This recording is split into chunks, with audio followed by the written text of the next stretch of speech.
في الفيديو ده هنعرف حاجات كتيرة جدا ومعلومات كتيرة جدا عن نظام الطيبات لدكتور ضياء العوضي. ليه الدكتور حط في المسموحات السكر والسكريات والنوتيلا والمربى والحاجات المحيرة دي اللي كل الناس وكل الدكاترة كانت بتحذرنا منها، وايه الحكمة من ان انا مرض السكر ده ايه اصلا. هنعرف عنه بشكل علمي او بشكل علمي مبسط على قد ما اقدر، حل المشكلة من المشاكل اللي بتقابلنا مثلا زي الحموضة زي الامساك. حاجات كتيرة هنعرفها في الفيديو ده وفي الفيديوهات الجاية. لو مهتمين اعملوا لايك سبسكرايب، تابعوا محتوى القناة كله، يهم الستات يهم التجميل، الحاجات الجميلة، المهارات الناعمة والحاجات اللي احنا بنحبها كستات، التخاطر بقى والحاجات الجميلة اللي احنا المواضيع الكتيرة اللي بتحبها الستات عموما. الستات ستات علشان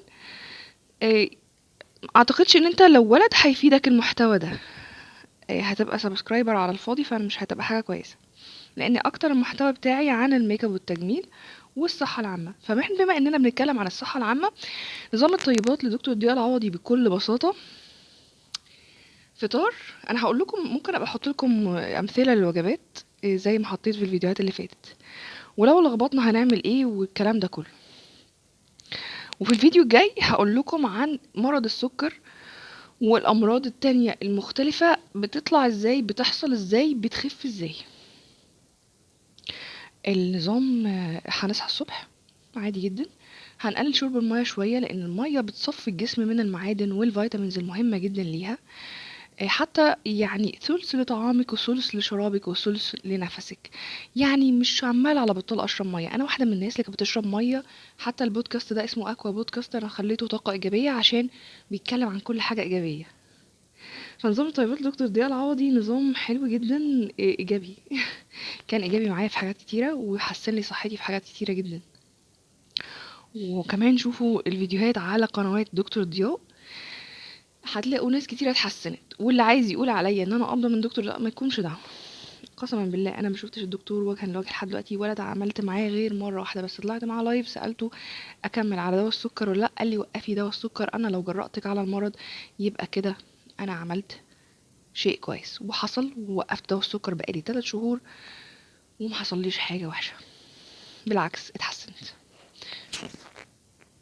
فمنكم لله اللي بتقولوا ان انا لجنه اولعوا. خلاص انا لجنه، انا قبضه، انتوا مالكم. انا ما قبضتش بامانه، وانا قلت كده يعني، انا مش هحلف.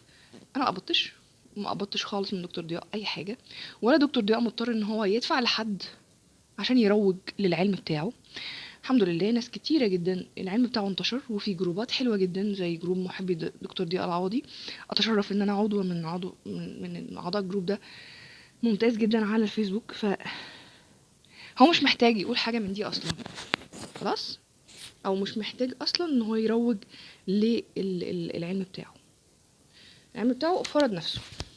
المتغاظين المتكادين بقى اولعوا بجهاز. شكلك قابضة، او انتوا بتعملوا قنوات على اليوتيوب عشان تسترزقوا منها. احنا حرين، انا حرة، ملكيش دعوة. وملكيش دعوة او ملكش دعوة تقول لي اعمل محتوى عن ايه. تمام. حلو الحلقة ده، حلو الحلقة ده، ببيعه في الستور عندي. فاللي عايز حاجة شبه كده يتواصل معايا على الانستا، بسيب اللينكات في صندوق الوصف وفي اول كومنت. مش قادرة اخد نفسي، النونو بدأت تكبر شوية، فربنا يقومني بالسلامة. بس يعني اوفر اول الحمد لله صحتي اتحسنت بشكل قوي جدا، بسم الله ما شاء الله، الحمد لله رب العالمين. بدل ما هشرب ميه بقى زي ما كنا بنشرب كل مره العصير.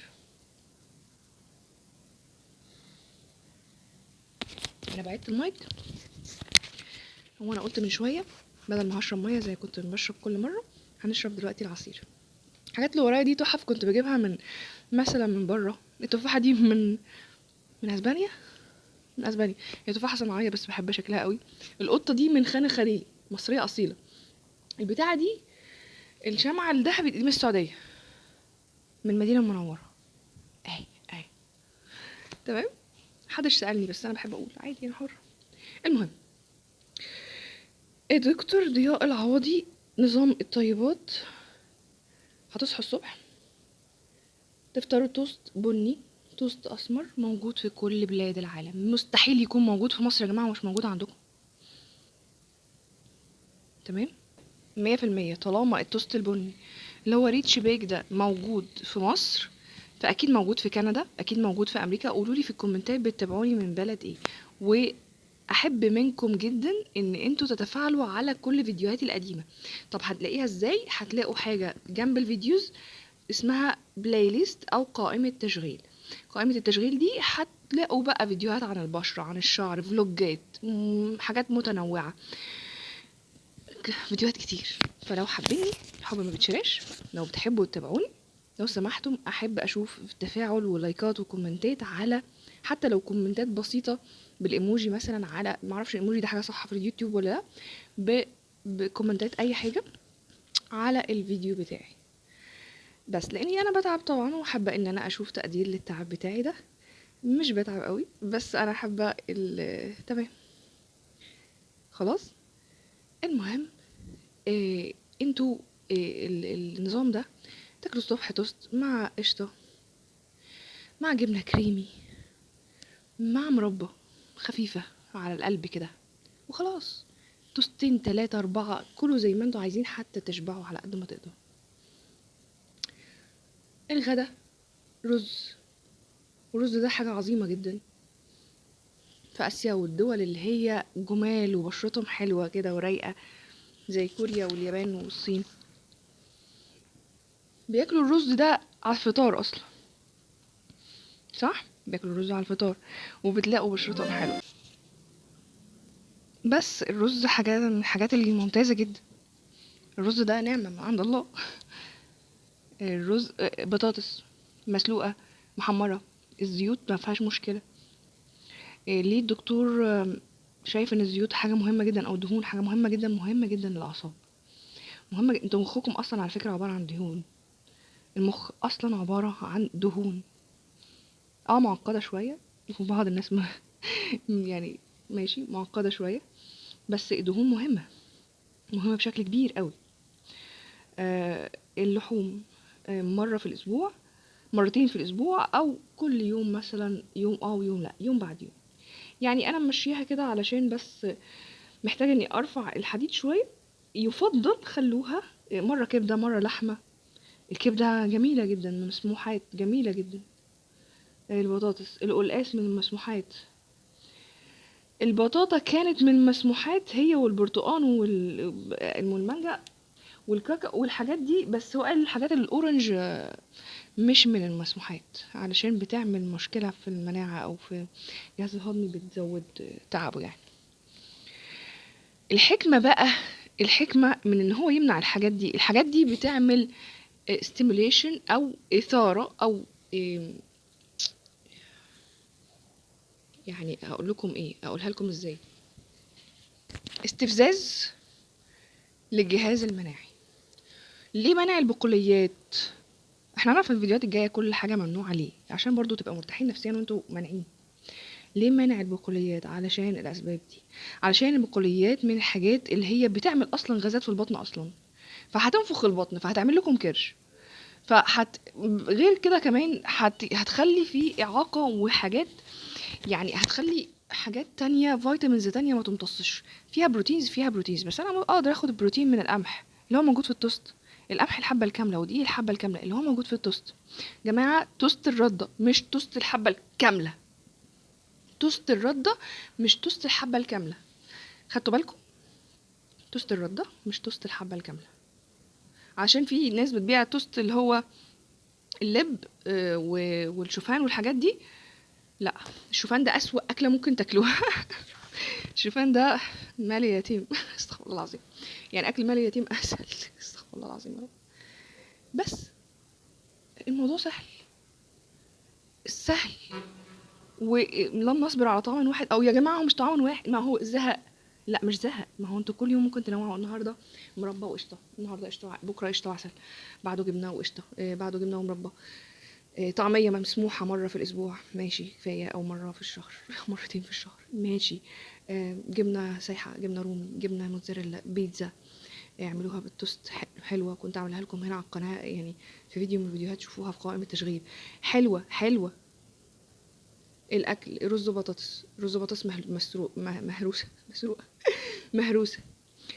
رز وكبده، توست وكبده، توست وبطاطس، رز وقلقاس، رز ولحمه، رز وشوربه.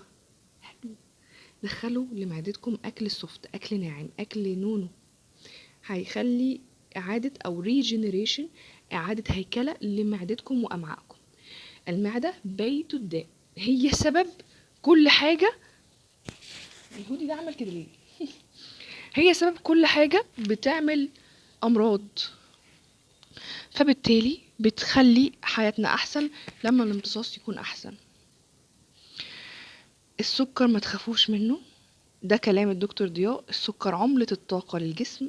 السكر لو عالي عندك ده معناه ان كبدك ماشي كويس. ده كلام الدكتور مش كلامي، انا بنقل لكم كلام الدكتور ونظريته اللي نجحت مع اكتر من 1000 حالة. طبيعي مش 1000 حالة واخدين فلوس، ده يعني هو لو بيدي لكل واحد جنيه يعني كتر خيره. اكيد ما حدش هيطلع يقول انا صحتي اتحسنت وهو صحته ما اتحسنتش، مهما كان قابض، مهما كان واخد فلوس. اللي بتقولوا انتوا واخدين فلوس، حسبي الله ونعم الوكيل فيكم، في داهيه، ما توجعوش دماغي، انتوا مش فارقين معايا. انا زي ما قلت انا ما خدتش فلوس، انا طالعه اقول تجربتي. وناس كتير الحمد لله اشكركم على كومنتاتكم الجميله، ناس بتحبني وناس يعني بتديني كلام وطاقه ودعوات. لكم مثل ما تمنيتم لي. كل واحده دعت لي دعوه حلوه وتمنت لي او قالت لي كلمه حلوه، يا رب تشوفيها في حياتك وفي صحتك وفي رزقك وفي جمالك. ايوه، يا رب تشوفي كل جميل من الجميل اللي انت بتطلعيه في الكومنتات. واللي بيقول كومنتات سلبيه يا رب تشوفها في كل حاجه في حياتك او كل حاجه في حياتك. خلاص. طيب، الناس اللي بتشتكي من الحموضه، قللوا الوجبات، خلوا ما تكبسوش على المعده قوي، ما تكبسوش على المعده قوي. ما ناكلش الحاجات اللي هي سبايسز. احنا بنقلل السبايسز على قد ما نقدر اصلا في النظام، يعني عشان ما نهيكش او ما نبهدلش المعده والامعاء. الهواء عبني بس شويه. مين الهواء عنده جامد؟ احنا دخلنا الشتاء خلاص، فالهواء ايه بدأ يلعبني والله. جاب الستاره كده عليا فحسيت برعب، اصلا انا لوحدي دلوقتي فحاسه برعب. بحاول اشغل وقتي علشان انا دلوقتي مش قادره انزل صيدليه او شركه ادويه او معرض. فيبقى حلو جدا منكم الدعم على القناه، هيفرق جدا معايا، لان انا بستغل وقتي في ان انا اقدم لكم محتوى. اكتبوا لي في الكومنتات عايزين اسئله عن ايه وايه المحتوى اللي انتوا حابين عنه. انا عامله محتويات كتير يا جماعه، شوفوا في قوائم التشغيل هتفيدكم والله. لو سمحتوا حسسوني ان انا ما بعملش حاجه على الفاضي. شوفوا الفيديوهات بتاعه التجميل، شوفوا الفيديوهات بتاعه المهارات الناعمه والتخاطر والتعامل مع شريك الحياه الجميل والحاجات دي كلها. على قد ما اقدر بنصحكم. طيب، عشان ما هبطش اشرب بقى ايه عصير الاحمر بتاعنا.